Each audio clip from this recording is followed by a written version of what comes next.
I've seen this one. This is a classic. This is where Ralph dresses up as a man from space. What do you mean you've seen this? It's brand new. That's what it feels like watching the Azzurri here on the Calcio Guys. Adriano, Jenny, I'm Nicholas. Follow us on social media, the Calcio Guys, Facebook, Instagram, Twitter, or X.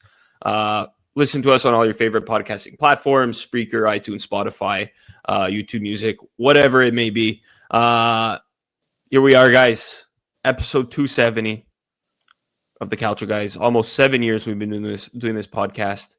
And it feels like third time's coming in terms of Italy in the World Cup qualifying. I know the first time around we weren't doing the podcast yet, but we complained a lot about it when we started. But first, I got to ask you guys, how's it going? No, I mean, today a bit better than Friday, if I'm honest. I know Johnny had a roller coaster of a weekend and a couple of days here, but yeah, happy to be back like always. Unfortunate circumstances in terms of Italy, but we'll dive into it later. But yeah, happy to be back like always. I'm doing okay. You guys heard me vent before the show. Yeah. We'll leave it at that. Yeah, let's just leave it like that. I guess you could say Italy stunk up the place against Norway. Big time. Big stink bomb. Yeah. It's funny because we're doing this Monday night after the win against Moldova, but it feels like the loss on Friday, it just left a sour taste in our mouth. Today's win, it feels like they had to win. Spalletti's last match. We're going to talk plenty about that. But the Norway game, it just felt like deja vu. It felt like the games against Spain and Sweden in 2017. It felt like the games against Switzerland and North Macedonia in 2022. This is the game they needed to win. This is their direct opponent in the standings, and they lost. And, I know, people could say, yes, Norway, they already played 2 games. This was Italy's first game. Maybe they had the nerves, this and that. But no excuse. This is Italy. No disrespect to Norway, but Italy had to win this game. You're coming into this game already down 2 matches played, 6 points, and now you go away down 2 matches, 9 points back. What I've been, I had a couple of conversations about this with coworkers today. What I said is like, the World Cup qualifying for Europe, it's short. They play 8 games. There's some teams who play 6 games. This is almost the equivalent of, not almost the equivalent, but it feels like, in a tournament where you only play 3 games and every game counts. Yeah. 8 games, guys. It's not a lot. It feels like Norway's going to win out the group at this point, at least until they play Italy in November. So this was a huge loss. And just watching it was just, I don't know about you guys, but I can't say I was surprised. Because deep down, I know we talked about it last week. It's like, hey, guys, we need to win this game. This is a good team. This could happen. And it did. 3-0. Terrible defense. No offense. They had the first shot in the 92nd minute. Yeah. Just terrible game. I don't know. Were you guys surprised at all? Johnny, I'll let you go first. Honestly, I don't know how to explain it. I think we said it perfectly. It's after missing 2 World Cups in a row, like everything becomes super serious, and even the qualification games feel like as if they're actual World Cup matches themselves. Yeah. And I think we did say many times that Norway, even though they're not the biggest nation in terms of population, they've had recent successes in European tournaments. And now when I say successes, I mean, going above and beyond what people were predicting them to do. And Erling Haaland being one of the top strikers of the world, on that roster as well. It's a team that you still have to take seriously. And even though this team they played well in all respects, and they performed beyond expectations, I felt like this game could have been mitigated or a different result if Spalletti wasn't trying to fit square pieces into round holes. I think the overall thing that was the main issue with this matchup was the formation that he decided to choose, a 3-5-1-1. I don't like this at all. This is something that's out of his character, and this is something that the players that you're choosing to play in those roles are out of their elements too. When does Di Lorenzo play in a 3-man backline? When? He's always played in a 4-man backline. Di Lorenzo performs his best in a 4-man backline, and he cannot perform well. He's not defensively sound enough to play in the 3-man backline. You know what I'm saying? I'm not saying he's a terrible defender, but he can't play in a 3-man back, and everyone, like, obviously they have the right to criticize him, and they openly criticize him and stuff because he doesn't have the speed for it. But what do you expect him to do? It's like as if you're asking a fish to climb a tree.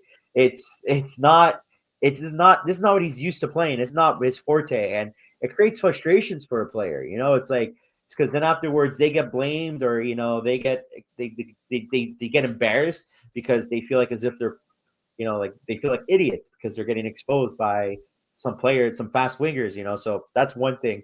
Retegi's in no man's land up front on his own. He's got no support.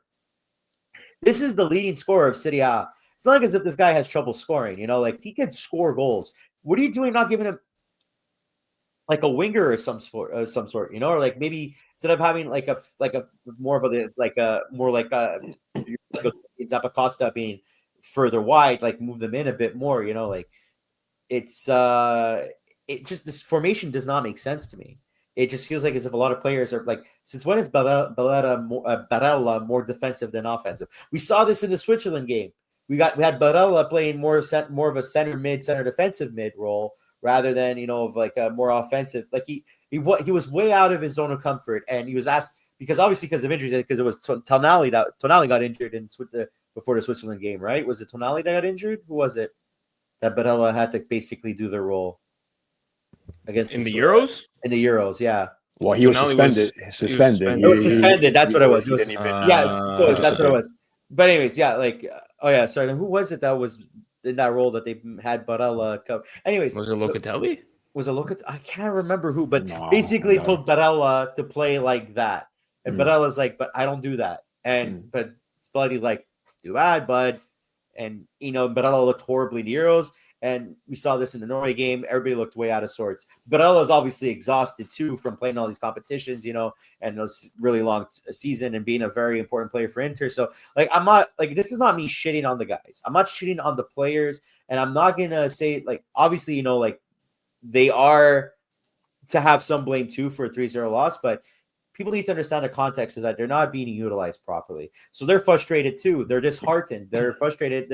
They feel embarrassed because they feel like as if they look like a bunch of clowns because they're not being used properly. It's like imagine trying to use a screwdriver to nail something in the wall. It's like it could work if you hit hard enough, but that's not what it's meant for. So your analogies are on point tonight. Yeah, it's ranting so much recently that I'm trying to come up with stuff on the fly.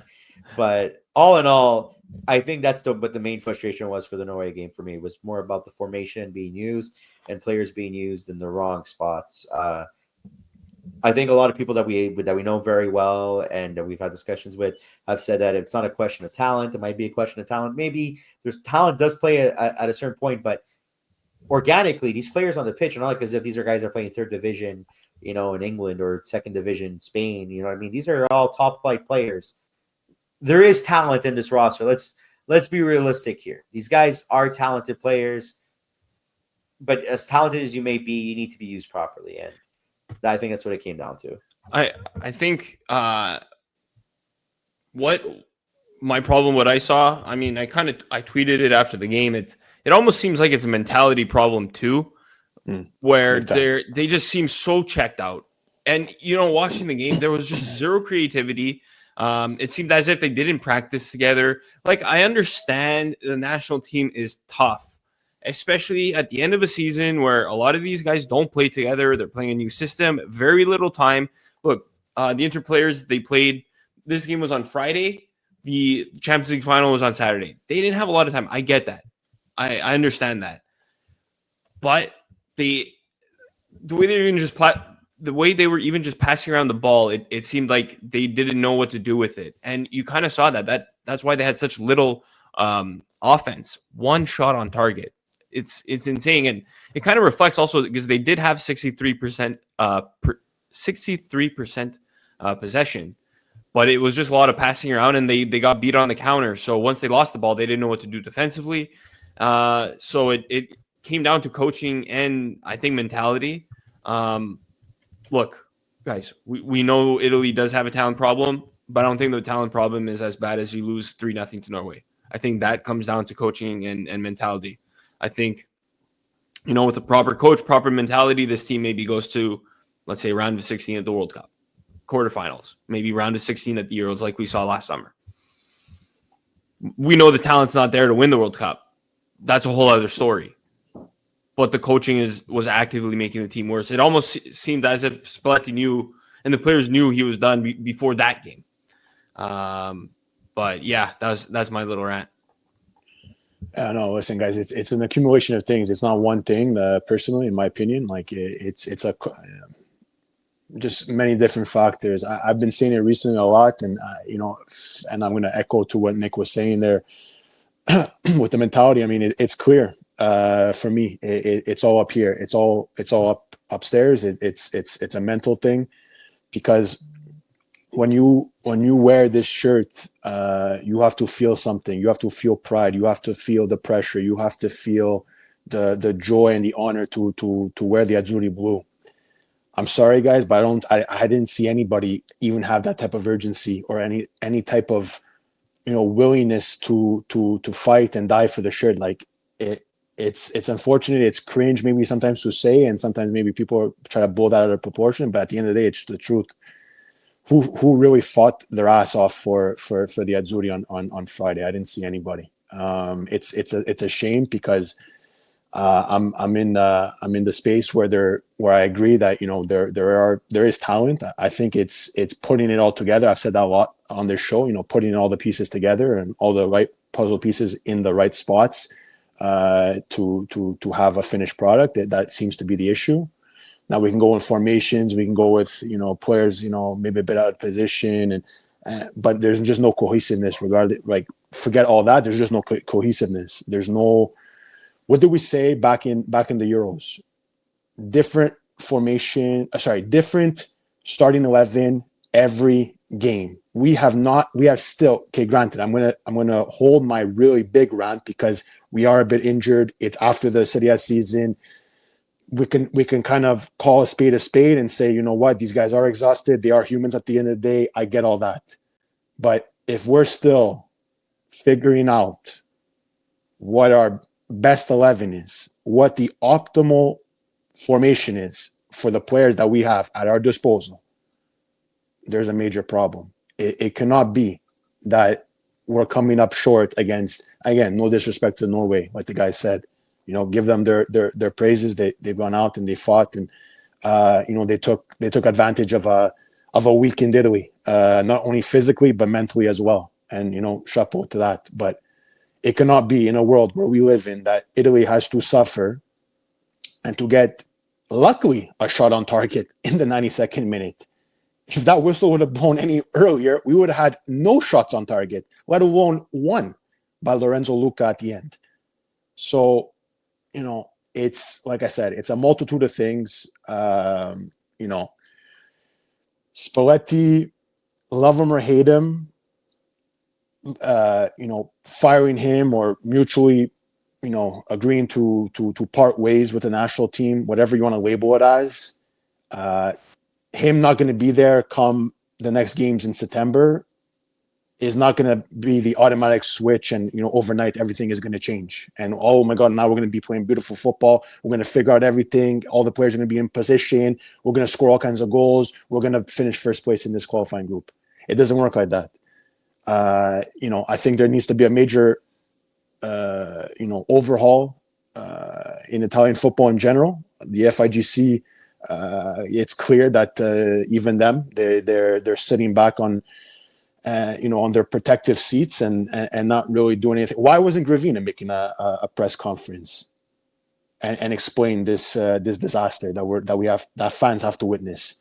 People pay their hard-earned money to go watch stuff like that, and Gravina is nowhere to be found. He doesn't want to put an interview. He doesn't want to get interviewed by the press. He doesn't want. He runs away. Where is he?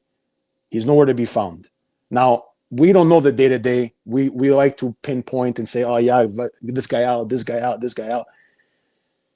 If you don't want that backlash, at least come forward and explain yourself and the scenario that's at hand, and try to make it even seem like you're trying to fix something. We've gotten too complacent. We've gotten too into our own idea that, it's okay. It's okay. We're just going to, sweep it under the rug. We're just going to go on with time. And hopefully when time passes, things will get better. But if you don't work at it, and if you don't change things, how's things supposed to get better? So again, it's frustrating. That 3-0 result is just, a snapshot of what's wrong with the Azzurri. And it's a shame because we love supporting the national team a lot, and at least I know I do. So it stings when you have to witness stuff like that. And putting all that aside, I do agree that, like we said earlier, there is talent on this team. I don't think every player is garbage, like some people say. I have a hard time believing that some of our better players. I'm not going to say we have any world-class players, and if we do, it's Donnarumma, and you're not going to win with just a goalie, right? So that's let's put that aside. But I have a hard time believing that we have to struggle with the players that we do have. Were there absentees? Yes. Were there maybe some not merit-based call-ups in the past? Absolutely. Have we been injured a bit in this window? People were dropping like flies, we said it last week. So that doesn't help. And you're only able to play with what you have at your disposal. You can't expect miracles, with when you don't have your full lineup. But again, that's for me no excuse. I think you should still be able to. Today it should have been comfortable. It was 2-0. For me, this needed to be a 4-5-0 type of result. We're lucky we didn't go behind in the match, but we'll get into that later.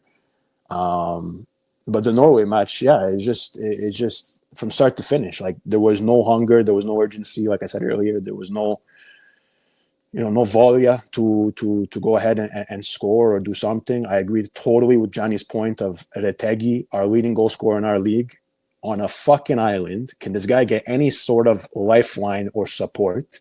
It was ridiculous. I think we've tried to really push our wing back play, and that's the reason why we're playing 3 at the back, that 3-5-2, that 3-5-1-1, that 3-4-3, whatever you want to call it.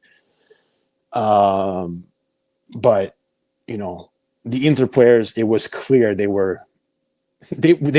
we spoke about it last week with Gianmarco, right, guys? Like, they were already exhausted to the max. Barella plays, starts. Bastoni plays, he starts. Di Marco comes off the bench, he starts today.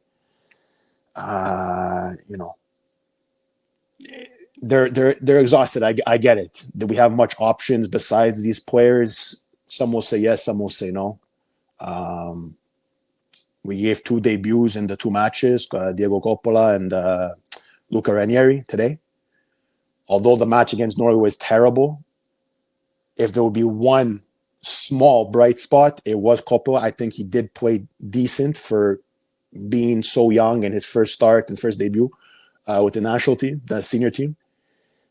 He wasn't given an easy task. Obviously, trying to mitigate Haaland and one of the better strikers of this current time in world football.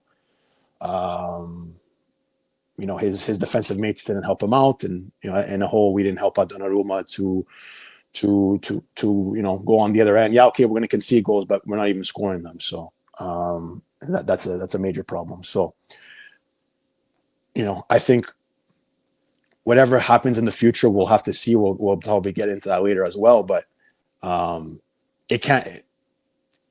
It just pisses me off because it shouldn't be, and it can't be that we have to even have these types of conversations, regarding our national team. I don't think, it almost seems like these guys don't get it that we've already missed 2 World Cups, and we got embarrassed in a Euro after being the Euro champions this past summer, right? it almost seems like, yeah, okay, there's a lot of games to play. There's a lot of time to catch up. But like Nick said, there's now 7 games left. So how many more errors do you expect to make from here until until November? Sorry. Right now, you can't make any. You have to win out, and you have to end off this fucking campaign, this qualifying campaign, playing the team that you got embarrassed by 3-0 in Norway, and now you have to go play that at home. So you're going to embarrass your fans at home again and not make another World Cup. For me, that's a big possibility. I know today's results kind of band-aids and kind of, tries to ease a bit of the pain of Friday. But don't make any mistake about it. Like, there's still major problems. And the fans that think, oh, yeah, okay, we got rid of Spalletti. Now we're going to make the World Cup because 73, 74-year-old Claudio Ranieri is going to save the day and bring us to the promised land. Love the guy. Don't get me wrong. Love him.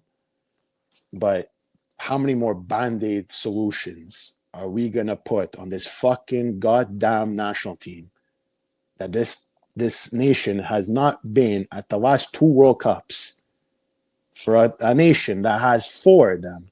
How many stars are on this fucking badge over here on this jersey? How many? 1, 2, 3, 4. There's 4 of them, guys. Right? Yeah. Sing whatever. We'll sing whatever. There's 4 of them, right? We haven't been in the last 2. When was the last time we missing 3? We were just missing 3. We haven't, it's again, this is a rant that's an accumulation of things. Obviously, I get that. Something has to change. Obviously, the first thing of that is, firing or mutually parting ways with Spalletti. Is sometimes the grass is not always greener on the other side. I guess we'll have to figure that out for ourselves, and whoever does officially come to guide this national team. But the players have to take responsibility too, because like I said, like in most, if not all sports, the coach pays the biggest price in terms of when things don't go right. It's easy to get rid of a coach. You can't fire the whole squad, right? Even though sometimes you want to, right? You don't want some players to touch the pitch again. So it's easy for people or for organizations or national teams or whatever the case may be, get rid of the coach, because that's the easiest guy to get rid of, and you can change that instantly. But don't expect things to all be sunshine and rainbows once that change happens. Let's hope for better future, but it's going to be a work in progress. There's not a lot of time, so that's my biggest concern. And starting off the campaign with a 3-0 shellacking like we just saw and we spoke about a bit, it's not the ideal way to start. We're playing catch up from the get-go. We were already playing catch up because Norway started off very strong with the 2 wins, so we were already behind the 8 ball a bit, and now we're behind the 8 ball even more. So but yeah, the players have to take responsibility for this, because I get the injuries, I get the tiredness, I get the fatigue, I get long season, but some players on Friday, I don't know, man, like, just weren't it at all. Like, I like Udoje, he was terrible. I like Rovella, he was not it for me. Zappacosta hasn't touched the field for a national team since 2018. We bring him back from the dead. I don't know why. He's good, don't get me wrong, but I don't know if he's gonna fit this national team. It's just from top to bottom just terrible, and things have to change, and I don't know if we'll ever see it. I don't know if we'll see it anytime soon. I think we will see it eventually. But some explanations have to be had, and we need some more clarity as fans and just people that love the national team. And I hope for things to change, soon. And let's see where it goes from here. AJ, this feels like one of your rants at CJLO when you're talking about Italy not making the 2018 World Cup. 2018. That was a dark time. That's what kicked it all off for us, right? Like, in terms of this whole cycle of, we don't like to say his name on this pod, but Ace Ventura, we'll call him. I don't know. What are we going to call him? I don't know, right? We didn't like that time, right? And it seems slowly but surely we kind of get reminded by with these results and these performances and this missing World Cup, it kind of brings us back to that dark time. So, and that's the last thing we want as fans, right? So, let's see. I do think there is positive stepping stones to go forward with, but it needs to be a collective effort. These guys got to wake up and realize, listen, you're playing for the Italian national team. The urgency and the mentality to fight and to work hard and to come together as a unit. Because I hate to hear all this time, okay, there's not enough time. They don't play with each other. Okay, I get it, but fuck these guys. They know each other. They know where to go. They know how to play football. Friday didn't look like they knew how to play Calcio. I'm sorry, guys. Like, they didn't know, like, if they were coming or going, if they were passing, who they were passing to. It was a colossal disaster, embarrassment, and they should feel embarrassed. And you know what? They should even feel embarrassed today, how they fucking performed. Because even today, yeah, you got the 2-0 result and you get your first 3 points of this qualifying campaign, but it still, for me, wasn't good enough. Anyways, we'll get into it later. I don't want to continue on, but I'll pause and then refrain and speak later. But I'm just hopeful for better things in the future. Let's hope that happens. But guys, want to hear a crazy stat? The last time Italy played in a World Cup game, Adriano and Gianni didn't even know each other. That's how long it's been. Really? At 2014. You guys would have met when we started playing ball hockey together in 2016. So, okay, that was a long time ago. We've never watched a World Cup game, the three of us together. No. And now they risk. Maybe we're kind of pressing the panic button a bit too early. Maybe it's because of we've been scarred from the past 2 editions. Yeah. But they basically need to win the remaining games and either hope that Norway drops points at some point, or Italy outscores their opponents and finishes with, at this point, at least a plus 11, plus 12, plus 13 differential. Because right now, Norway, after 4 games, they're plus 11. Italy's at -1. -1, yeah. Already losing to Norway was big enough, but losing 3-0 is even worse.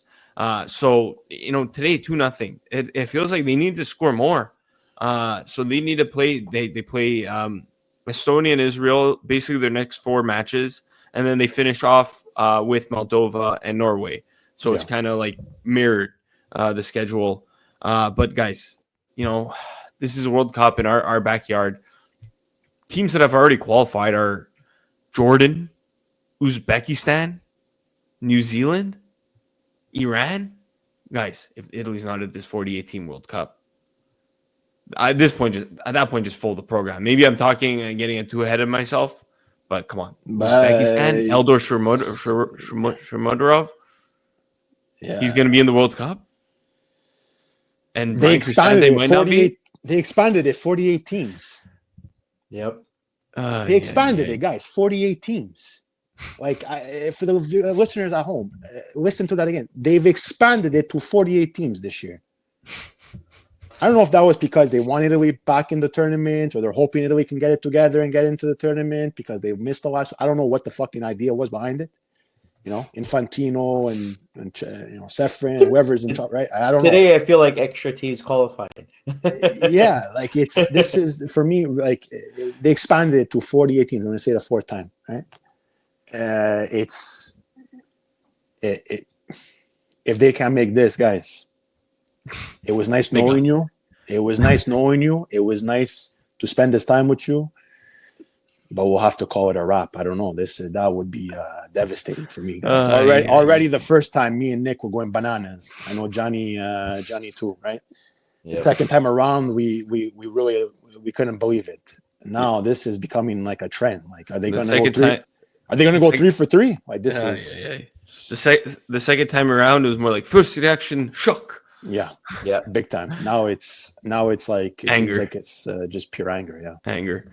Johnny, Spalletti better than anyone here, having coached both his teams, both Roma and Napoli. Did you see these the firing coming? Are you surprised by that? Because I'm not surprised, but not surprised. I'm Honestly, surprised they let him coach the last game. That was weird. I'm not surprised. This was definitely going to happen, especially with the results. I think it's on the national team. Nobody has immunity, and I believe that that's how it should be. Like you're never gonna. You should never feel like as if like, oh, I'm never gonna lose my job. Like, no, you could lose your job if you don't meet up to expectations. But the manager's always going to be the scapegoat because it is an institutional thing too. We know we're here complaining about coaches, we're complaining about players, we're complaining about this and that, but also the higher ups need to be held accountable too. And it's gonna be a rotation of managers until mentality changes overall. And let's be real with ourselves. Even if they changed like the people upstairs and stuff, like managers come and go over time. Like you always need a rotation of managers here and there. Like, like you don't want to keep the same manager for like 5+ years. But Spalletti leaving was eventually going to happen. Spalletti himself, yes, he had a success at Napoli finally, but it was also like just everything seemed to work that season. I was excited. I hoped that, he had, like, with the experience of winning Scudetto, learned a thing or two about what it takes to make a team winners for the national team and apply that mentality. But I'm really shocked and surprised that he had this idea that, like everyone's going to fit into my formation, and didn't have this like, I guess, clairvoyance to know that it's not working, change it up, but you keep on doing it. You keep on doing it. You keep on doing it.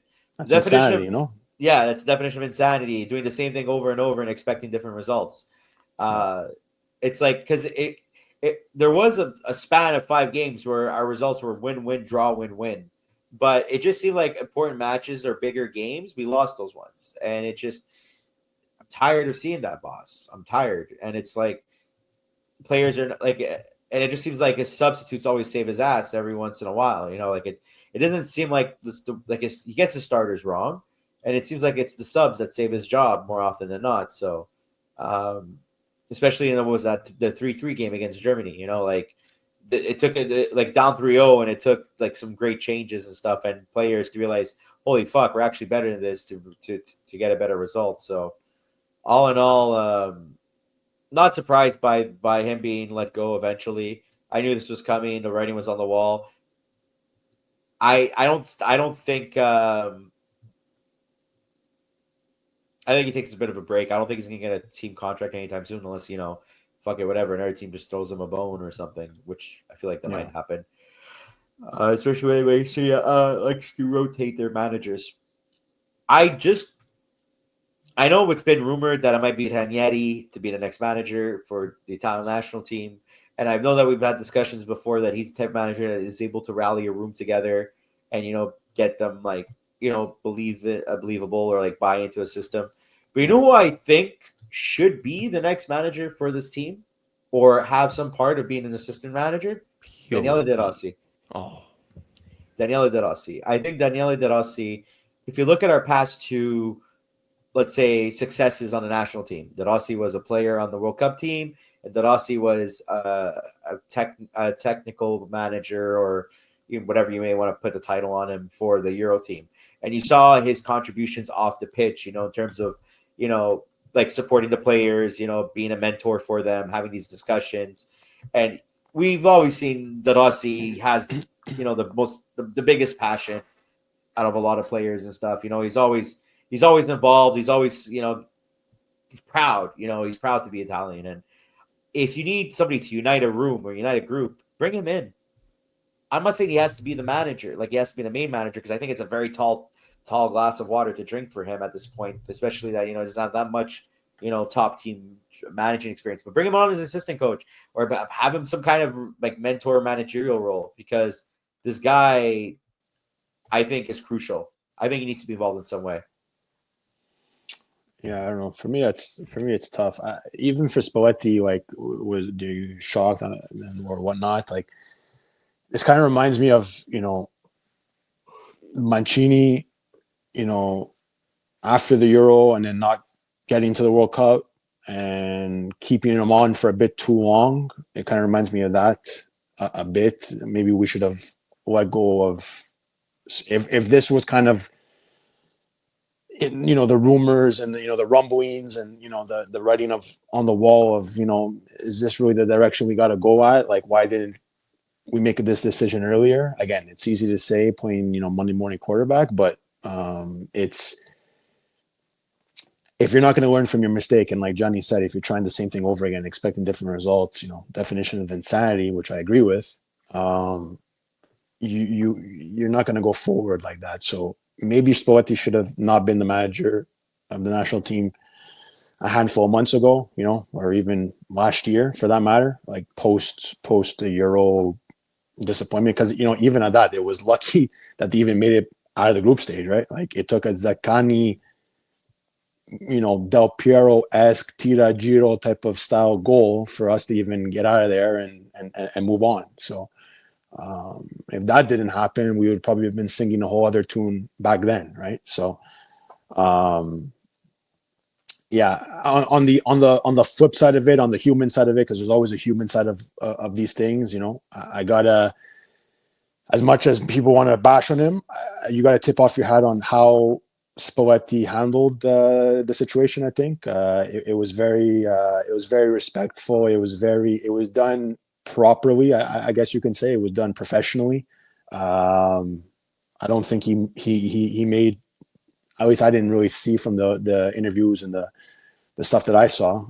He didn't really make too many excuses. I know what he said, that the way he found the national team is the way he left it. So there's that. I don't know if that's a shot at Gravina or upper management or whatnot, but he did say the system has to change, and if he came into the situation the way it was and he's left it the way it was, that says something. So, but overall, I think it was a professional thing. How they kind of parted ways. It wasn't too much bad, but he owned up that he didn't do enough as the coach of the national team, and even him getting let go or canned or however you want to label it as before the Moldova game. That's another thing which I've never seen. This is only in Italy. It seems to be that this happens, but getting that news and then still being on the touchline coaching and being there and present for this game today. I think that you have to kind of tip your hat off a bit to that, just because I don't know too many guys that are people that would have been up for that, or probably would have just abandoned and say, listen, you're firing me. I'm no longer part of this. I'm not gonna be there for Monday's game. So for that, I think you have to credit him for, but the rigidness, the stubbornness, the flashes of brilliance, but no cohesiveness and consistency, I think is what ended up killing him at the end in terms of this firing and all that. But yeah, that's just what I would add to what to Johnny's points of are you shocked? Shocked, no. Or surprised, no, I guess. But that it happened so fast, because again, this Spalletti era was, if you really look at it, it was pretty short. So it's a shame that we have to start over again, but if that's what it takes to bring this national team to bigger and better things, we have no choice but to do it.